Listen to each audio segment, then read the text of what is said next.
بسم اللہ الرحمن الرحیم۔ السلام علیکم ورحمۃ اللہ وبرکاتہ۔ میرا نام خدیجہ فاروق ہے۔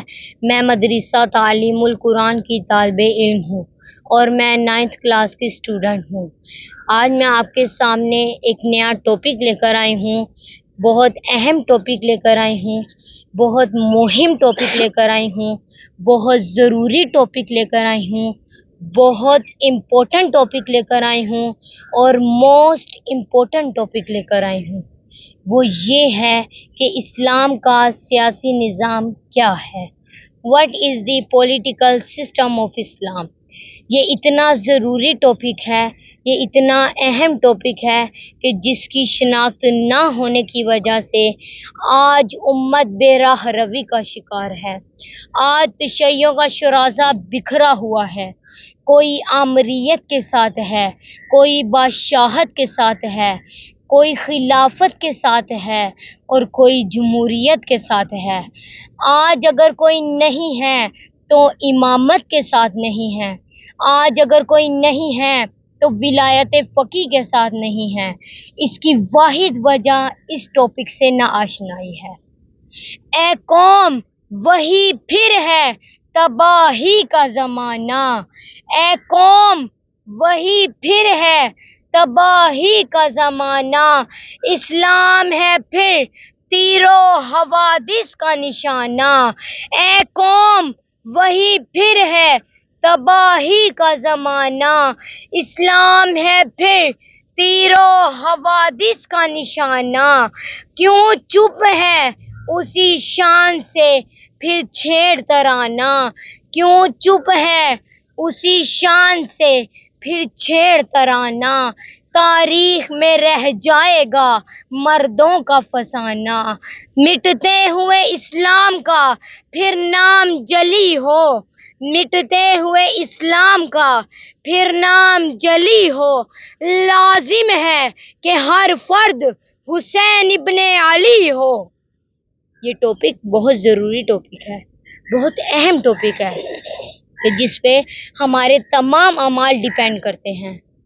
اب اس ٹاپک سے متعلق میرا سب سے پہلا سوال یہ ہے کہ اسلام کا سیاسی نظام کیا ہے۔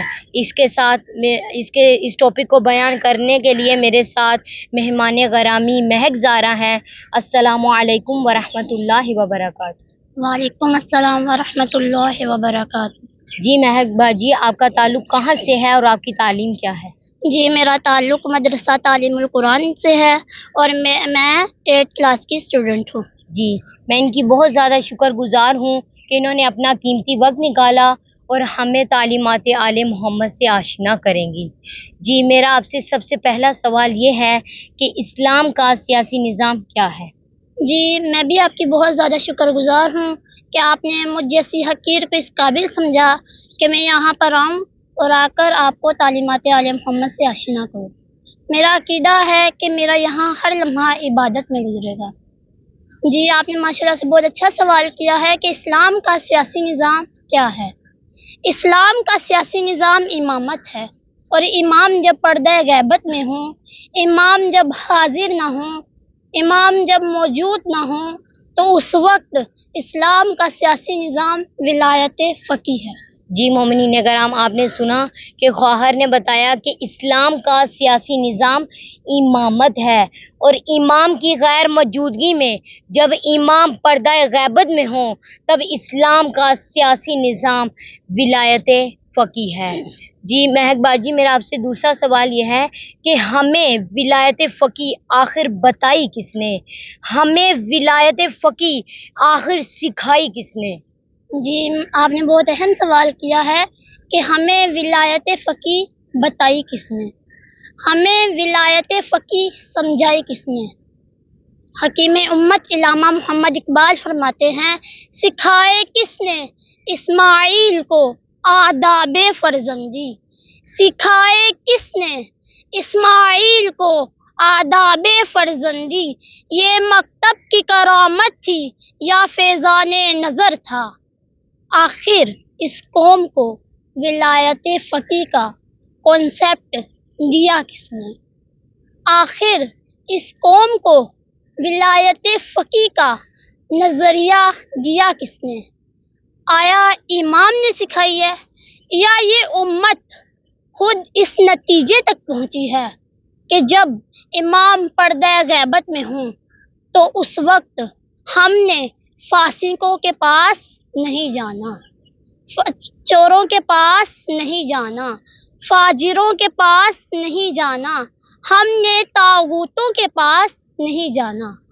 افسوس تو ان لوگوں پر ہے کہ جنہوں نے نہ ہی امام سے ولایت فقی کو سیکھا اور نہ ہی امامت سے ولایت فقی کو سیکھا اور طاغوت کے سائے میں چلے گئے، طاغوت کے سائے میں زندگی بسر کر رہے ہیں۔ جی مومنین کرام، میرا سوال یہ تھا کہ ہمیں ولایت فقی آخر بتائی کس نے، ہمیں ولایت فقی آخر سکھائی کس نے؟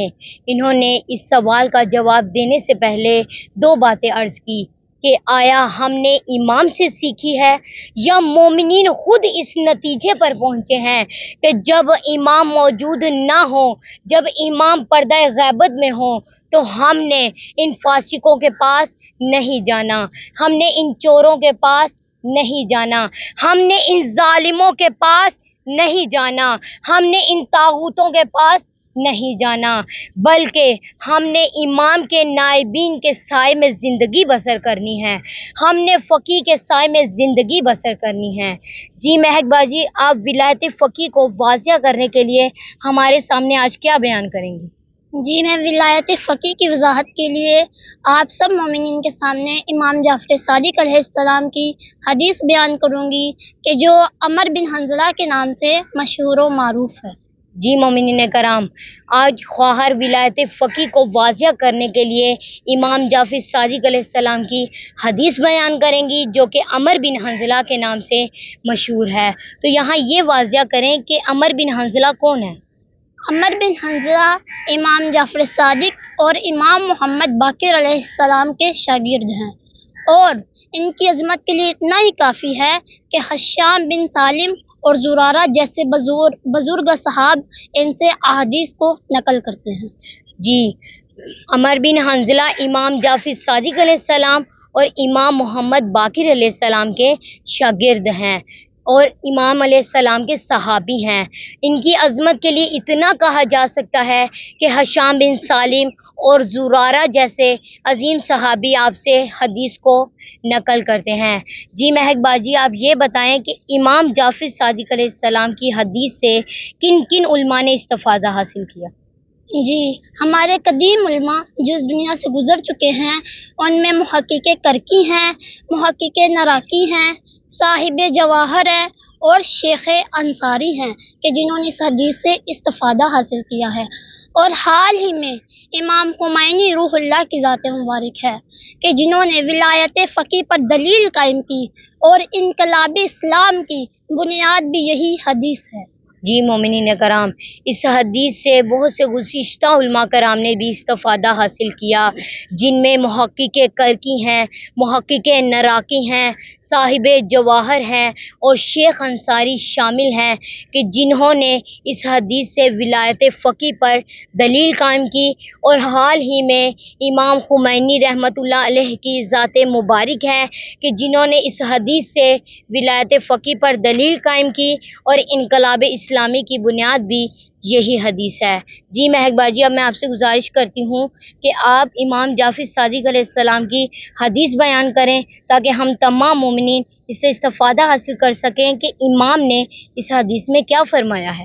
بسم اللہ الرحمن الرحیم۔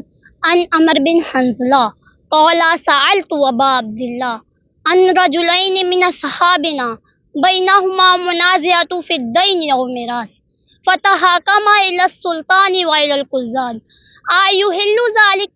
قال من تحاکم الیہم فی حق او باطل فانما تحاکم الی الطاغوت وما یحکم اللہ فانما یاخذہ سحتا وان کان حقا ثابتا له لانه اخذ بحکم الطاغوت وما امر اللہ ان یکفر بہ۔ دیکھیے مومنین کرام، کتنے خوبصورت احسن طریقے سے انہوں نے حدیث کو بیان کیا۔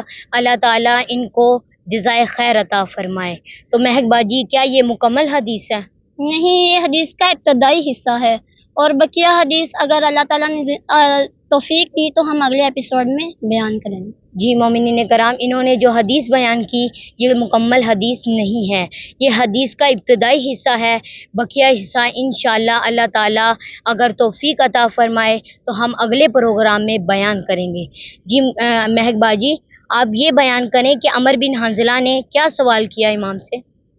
ان عمر بن حنظلہ سے روایت ہے، قولا سألت ابا عبداللہ، عمر بن حنظلہ فرماتے ہیں کہ میں نے امام جعفر صادق علیہ السلام سے سوال کیا۔ جی مہک باجی، یہاں امام جعفر صادق علیہ السلام سے روایت، امام حسین علیہ السلام کو تو ابا عبداللہ کہا جاتا ہے، تو کیا یہ امام حسین کی حدیث ہے؟ نہیں، یہ امام حسین علیہ السلام کی حدیث نہیں ہے، بلکہ امام جعفر صادق علیہ السلام کی حدیث ہے۔ ہمارے دو امام ایسے ہیں کہ جن کا لقب ابا عبداللہ ہے، ایک امام حسین علیہ السلام کا لقب ابا عبداللہ ہے، اور دوسرا امام جعفر صادق علیہ السلام کا لقب ابا عبداللہ ہے۔ جی مومنین کرام، ہمارے دو امام ایسے ہیں کہ جن کو ابا عبداللہ کا لقب ملا، ایک امام حسین علیہ السلام اور دوسرے امام جعفر صادق علیہ السلام۔ تو یہ بتائیں کہ امام حسین کو ابا عبداللہ کیوں کہا جاتا ہے؟ ابا کہتے ہیں باپ کو، اور عبداللہ یعنی بندگان خدا کے باپ۔ امام حسین نے انسانیت کو طاغوتیت اور یزیدیت سے نجات دلائی تھی، انسانیت کو طاغوتیت اور یزیدیت کا انکار سکھایا تھا، اسی لیے امام حسین کو ابا عبداللہ کہا جاتا ہے۔ امام حسین کو ابا عبداللہ اس لیے کہا جاتا ہے کیونکہ آپ نے لوگوں کو طاغوتیت اور یزیدیت سے نجات دلائی، اس لیے آپ کو ابا عبداللہ کہا جاتا ہے۔ تو مہک باجی، امام جعفر صادق کو ابا عبداللہ کیوں کہا جاتا ہے؟ کیا ان کے کسی فرزند کا نام عبداللہ تھا؟ امام جعفر صادق کو ابا عبداللہ اس لیے کہا جاتا ہے کیونکہ وہ بندگان خدا کے باپ ہیں، اور اگر ان کے کسی فرزند کا نام عبداللہ تھا بھی تو لقب کی وجہ یہ نہیں ہے، بلکہ امام جعفر صادق کو ابا عبداللہ اس لیے کہا جاتا ہے کیونکہ انہوں نے شریعت آل محمد سے لوگوں کو آشنا کیا اور راہ نجات پیدا کی، اسی لیے امام جعفر صادق علیہ السلام کو ابا عبداللہ کہا جاتا ہے۔ امام جعفر صادق علیہ السلام کو ابا عبداللہ اس لیے نہیں کہا جاتا کہ ان کے کسی فرزند کا نام عبداللہ تھا، اور اگر ہے بھی تو لقب کی وجہ یہ نہیں ہے۔ امام جعفر صادق علیہ السلام کو ابا عبداللہ اس لیے کہا جاتا ہے کیونکہ جب اسلام کا شرازہ بکھر گیا تھا، جب شریعت آل محمد بکھر گئی تو آپ نے لوگوں کو شریعت آل محمد سے آشنا کیا۔ آپ بندگان خدا کے باپ ہیں، اس لیے آپ کو ابا عبداللہ کہا جاتا ہے۔ تو آپ اپنی حدیث کو ترجمے کے ساتھ مکمل کریں کہ امام سے کیا سوال کیا گیا۔ ان عمر بن حنظلہ سے روایت ہے، قولا سألت ابا عبداللہ، عمر بن حنظلہ فرماتے ہیں کہ میں نے امام جعفر صادق علیہ السلام سے سوال کیا، ان رجلین من اصحابنا بینہما منازعۃ فی الدین والمیراث، دو آدمیوں کے متعلق کہ جو آپ کے شیعہ ہیں اور ہمارے ساتھی ہیں، ان دونوں کے درمیان جھگڑا ہوا لین دین کے معاملے میں یا میراث کے معاملے میں، فتحاکما الی السلطان و الی القضاۃ، تو وہ اپنے مسئلے کے حل کے لیے وقت حاکم یا اس کے قاضی کے پاس چلے گئے۔ ایحل ذلک، کیا یہ جائز ہے؟ عمر بن حنظلہ امام سے سوال کرتے ہیں، اے امام، کیا یہ جائز ہے کہ شیعہ ہو آپ کا اور جائے کسی اور کے در پہ، موالی ہو آپ کا اور ووٹ ڈالے کسی اور کو، قصیدے پڑھے آپ کے اور حاکم بنائے کسی اور کو، اور اسی کا نام ہی دو رنگی ہے۔ دو رنگی چھوڑ دے یک رنگ ہو جا، دو رنگی چھوڑ دے یک رنگ ہو جا، سراپا موم ہو جا یا سنگ ہو جا۔ دیکھیے مومنین کرام، مہک باجی نے کتنے خوبصورت طریقے سے شعر کو بیان کیا کہ دو رنگی چھوڑ دے یک رنگ ہو جا، دو رنگی چھوڑ دے یک رنگ ہو جا، سراپا موم ہو جا یا سنگ ہو جا۔ تو عمر بن حنظلہ نے جب امام سے کہا کہ ایحل ذلک، امام کیا یہ جائز ہے کہ شیعہ ہو آپ کا اور جائے کسی اور کے پاس، عاشق ہو آپ کا حاکم بنائے کسی اور کو، قصیدے پڑھے آپ کے اور ووٹ دے کسی اور کو، چاہنے والا ہو آپ کا اور فیصلے کروائے کسی اور سے، امام کیا یہ جائز ہے؟ تو یہاں توجہ کیجئے گا، یہاں راز کھلنے والا ہے۔ تو مہک باجی یہ بتائیں کہ امام نے اس کے جواب میں کیا کہا؟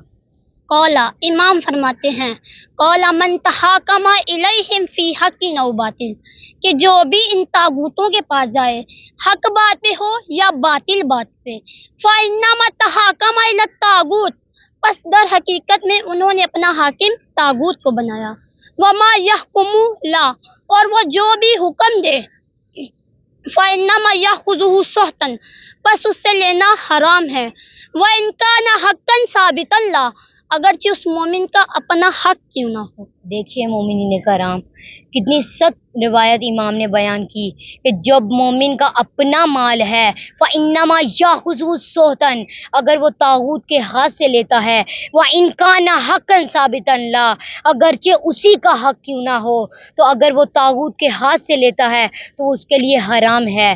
مثال کے طور پر جیسے مومن کی اپنی پراپرٹی ہے، اپنی جائیداد ہے، اپنا گھر ہے، اپنا پلاٹ ہے، اگر وہ طاغوتوں کے ہاتھ سے لیتا ہے تو امام نے فرمایا وہ حرام ہے۔ تو وہ کیسے حرام ہے؟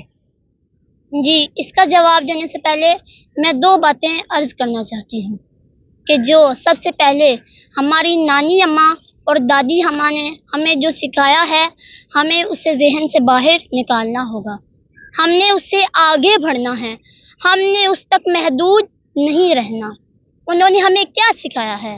انہوں نے ہمیں بتایا ہے کہ دو چیزیں نجس ہیں، ایک کتا نجس ہے اور دوسرا خنزیر نجس ہے، اور بات اس سے بڑھ کر ہے، جیسے علامہ محمد اقبال فرماتے ہیں، ستاروں سے آگے جہاں اور بھی ہیں، ستاروں سے آگے جہاں اور بھی ہیں، ابھی عشق کے امتحان اور بھی ہیں، ستاروں سے آگے جہاں اور بھی ہیں، ابھی عشق کے امتحان اور بھی ہیں، اسی روز و شب میں الجھ کر نہ رہ جا، اسی روز و شب میں الجھ کر نہ رہ جا، کہ تیرے زمان و مکان اور بھی ہیں، تو شاہین ہے پرواز ہے کام تیرا، تو شاہین ہے پرواز ہے کام تیرا، کہ تیرے سامنے آسماں اور بھی ہیں،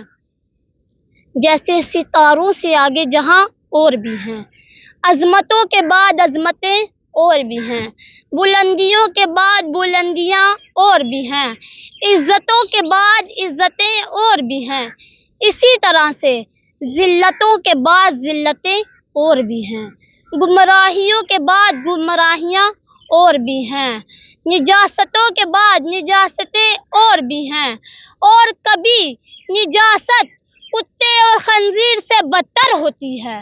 جی مومنین کرام، ستاروں سے آگے جہاں اور بھی ہیں، ستاروں سے آگے جہاں اور بھی ہیں، ابھی عشق کے امتحان اور بھی ہیں، جس طرح سے ستاروں سے آگے جہاں اور بھی ہیں، بلندیوں کے بعد بلندیاں اور بھی ہیں، عظمتوں کے بعد عظمتیں اور بھی ہیں، عزتوں کے بعد عزتیں اور بھی ہیں، بالکل اسی طرح ذلتوں کے بعد ذلتیں اور بھی ہیں، گمراہیوں کے بعد گمراہیاں اور بھی ہیں، نجاستوں کے بعد نجاستیں اور بھی ہیں، پستیوں کے بعد پستیاں اور بھی ہیں، اور کبھی پستیاں کتے اور خنزیر سے بھی پستر ہوتی ہیں۔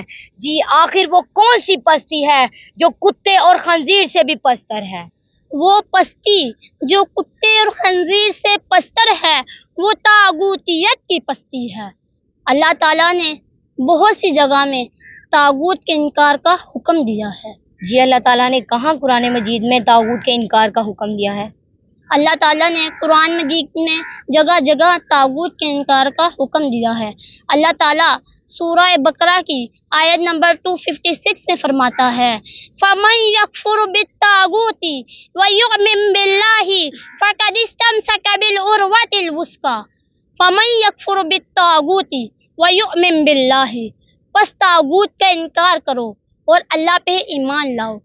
فَقَدِ اسْتَمْسَكَ بِالْعُرْوَةِ الْوُثْقَىٰ اور جس نے بھی طاغوت کا انکار کیا اس نے مضبوط سہارے کو تھام لیا، جس نے بھی طاغوت کا انکار کیا اس نے مضبوط رسی کو تھام لیا۔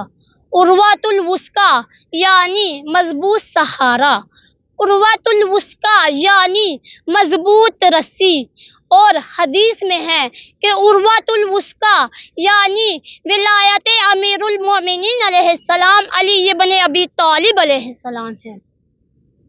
اور اس کا ترجمہ میں اس طرح سے کروں گی کہ مولا علی کی ولایت اسی کے نصیب میں ہوگی جو طاغوت کا انکار کرے گا، مولا علی کی ولایت اسی کے مقدر میں ہوگی جو طاغوت کا انکار کرے گا، مولا علی کی ولایت اسی کے نصیب میں ہوگی جو طاغوت کا انکار کرے گا، یعنی مولا علی کا چاہنے والا وہی ہے جو طاغوت کا انکار کرے گا، مولا علی کا عاشق وہی ہے جو طاغوت کا انکار کرے گا، مولا علی کا چاہنے والا وہی ہے جو طاغوت کا انکار کرے گا، اور مولا علی کا شیعہ وہی ہے جو طاغوت کا انکار کرے گا۔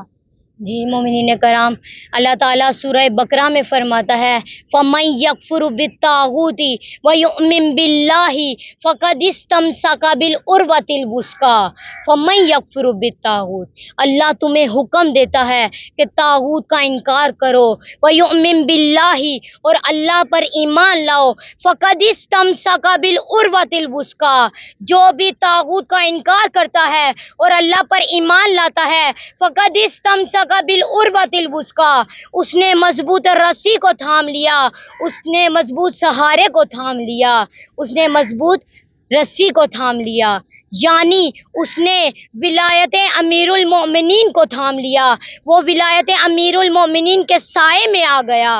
تو آپ اس بات کو واضح کریں کہ امام نے فرمایا وما یحکم اللہ، اور جو بھی وہ طاغوت حکم دے وہ ما یحکم اللہ فإنما یأخذ سحتن اس کے لیے حرام ہے، وإن کان حقا ثابتا لا اگرچہ اسی کا حق کیوں نہ ہو۔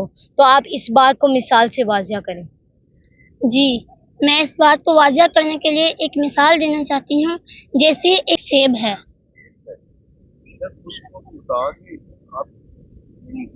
کیسے حرام ہو گئے آپ تو عزیزیں پڑھی جا رہی سمپل سادہ سوال آسان تھا، کیسے حرام ہو گیا؟ سوال کو تو بتاؤ، تم حدیثیں پڑھی جا رہی ہو کیسے حرام ہو گیا؟ بالکل سادہ سوال تو کرو، کیسے حرام ہو گیا؟ اس پہ توجہ کم دے رہی ہے، اسی کی باتوں کو آپ پڑھی جا رہی ہے، اپنا سوال یاد نہیں بتایا۔ جیسے ایک سیب ہے، پاک و پاکیزہ سیب ہے، اللہ تعالیٰ نے اس پھل کو پاک و پاکیزہ بنایا ہے، اگر یہی سیب گندگی میں گر جائے، نجاست میں گر جائے، گندگی کے ڈھیر میں گر جائے، تو آپ مجھے بتائیں وہاں سے اگر کوئی وہ لے تو وہ بتائیں وہ سیب کیا پاک ہوگا؟ ہرگز نہیں۔ تو جس طرح سے وہ سیب گندگی میں گرنے کے بعد نجس ہو جاتا ہے، اسی طرح سے انسان اپنا پاک مال طاغوت کے وسیلے سے لیتا ہے تو وہ اس کا مال نجس ہو جاتا ہے۔ امام فرماتے ہیں وما یحکم اللہ، اور وہ اس نے طاغوت کے حکم سے لیا ہے، اس نے طاغوت کے حکم سے لیا ہے، فإنما یأخذ سحتا پس اس سے لینا حرام ہے، اس سے لینا حرام ہے، اس نے نجس مال طاغوت کے ہاتھ سے لیا ہے۔ جی مومنین کرام، جب مومن کا اپنا مال ہے، اپنی جائیداد ہے، اگر وہ طاغوتیت کے تھرو سے لیتا ہے، طاغوتوں کے ہاتھ سے لیتا ہے تو اس سے لینا حرام ہے، کیونکہ وما امر اللہ ان یکفروا بہ اللہ تعالیٰ نے اس کے انکار کا حکم دیا ہے۔ تو اب مجھے یہ بتائیں کہ ہم طاغوت کی شناخت کیسے کر سکیں، ہم طاغوت کو کیسے پہچان سکیں؟ اللہ تعالیٰ نے جگہ جگہ طاغوت کے انکار کا تذکرہ کیا ہے۔ علامہ محمد اقبال فرماتے ہیں حریف نقطۂ توحید ہو سکا نہ حکیم، حریف نقطۂ توحید ہو سکا نہ حکیم، نگاہ چاہیے اسرار لا الہ کے لیے۔ جس طرح سے لا الہ الا اللہ کو پہچاننے کے لیے نگاہ کی ضرورت ہے، جس طرح سے لا الہ کی شناخت کے لیے نگاہ کی ضرورت ہے، اگر عبید اللہ ابن زیاد بھیس بدل کر کوفہ میں آ جائے تو نگاہ سے محروم لوگ اسے امام حسین سمجھ لیتے ہیں، اور تاریخ بتاتی ہے کبھی یہ لوگ زمان پارک میں طاغوت کے لیے دعائے جوشن کبیر پڑھتے ہیں، کبھی ان کے جلسوں کو جلسہ حسینی کہا جاتا ہے، اور کبھی ان کے خیمے کو خیمہ حسینی کہا جاتا ہے، کبھی ان کے جوانوں کو علی اکبر کہا جاتا ہے، کبھی ان کے بوڑھوں کو حبیب ابن مظاہر سمجھا جاتا ہے، اور کبھی ان کے بچوں کو علی اصغر کہا جاتا ہے۔ یہ سب نگاہ کی محرومی کی وجہ سے ہے۔ جی مومنین کرام، کتنے خوبصورت طریقے سے انہوں نے شعر کو بیان کیا کہ حریف نقطۂ توحید ہو سکا نہ حکیم، حریف نقطۂ توحید ہو سکا نہ حکیم، نگاہ چاہیے اسرار لا الہ کے لیے۔ جس طرح سے اسرار لا الہ کے لیے نگاہ چاہیے، بالکل اسی طرح دشمن خدا کو پہچاننے کے لیے بھی نگاہ چاہیے، یعنی طاغوتوں کو پہچاننے کے لیے بھی نگاہ چاہیے۔ تو آپ مجھے یہ بتائیں کہ امام جعفر صادق علیہ السلام نے کون سی آیت کو دلیل بنا کر طاغوت کے انکار کا حکم دیا ہے؟ امام جعفر صادق علیہ السلام نے سورہ نساء کی آیت نمبر 60 کو دلیل بنا کر طاغوت کے انکار کا حکم دیا ہے۔ بسم اللہ الرحمن الرحیم، الم تر الی الذین یزعمون انہم آمنوا بما انزل الیک وما انزل من قبلک یریدون ان یتحاکموا الی الطاغوت وقد امروا ان یکفروا بہ ویرید الشیطان ان یضلهم ضلالا بعیدا۔ جی مومنین کرام، کتنے خوبصورت طریقے سے انہوں نے آیت کو بیان کیا۔ اب اس کا ترجمہ بیان کریں کہ اللہ تعالیٰ طاغوت کے انکار کا حکم کیا فرماتا ہے، کیا دیتا ہے؟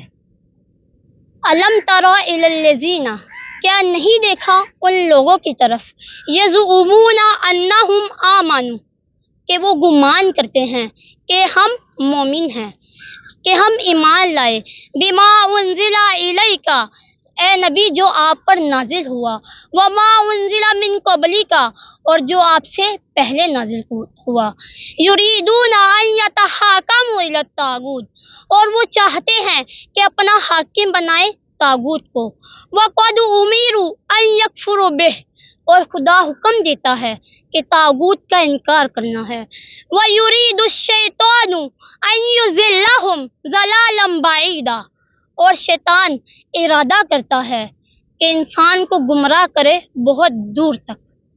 جی مہک باجی، آپ یہ بتائیں کہ اس آیت سے ہمیں کیا پیغام ملتا ہے؟ جی، ہمیں اس آیت سے 4 پیغام ملتے ہیں۔ سب سے پہلا پیغام یہ ہے کہ طاغوت کا انکار حکم خدا ہے، طاغوت کا انکار حکم رسول ہے، طاغوت کا انکار حکم امام ہے، طاغوت کا انکار حکم اسلام ہے، طاغوت کا انکار حکم قرآن ہے۔ اور دوسرا پیغام جو ہمیں ملتا ہے وہ یہ ہے کہ وَيُرِيدُ الشَّيْطَانُ أَن يُضِلَّهُمْ ضَلَالًا بَعِيدًا، جو بھی طاغوت کے پاس جاتے ہیں وہ شیطان کے جال پہ پھنس جاتے ہیں۔ اور جو تیسرا پیغام ملتا ہے وہ یہ ہے کہ جو بھی طاغوتوں کے پاس جاتے ہیں وہ حقیقی مومن نہیں ہیں، بلکہ قرآن ان کے بارے میں فرماتا ہے یزعمون، یہ خیالی مومن ہیں۔ اور جو چوتھا پیغام ملتا ہے وہ یہ ہے کہ طاغوت سے ہر قسم کی سازگاری حرام ہے۔ جی مومنین کرام، ہمیں اس آیت سے 4 پیغام ملتے ہیں۔ سب سے پہلا پیغام وَقَدْ أُمِرُوا أَن يَكْفُرُوا بِهِ، کہ طاغوت کا انکار حکم الہی ہے، حکم امام ہے، حکم رسول ہے، حکم اسلام ہے، حکم قرآن ہے۔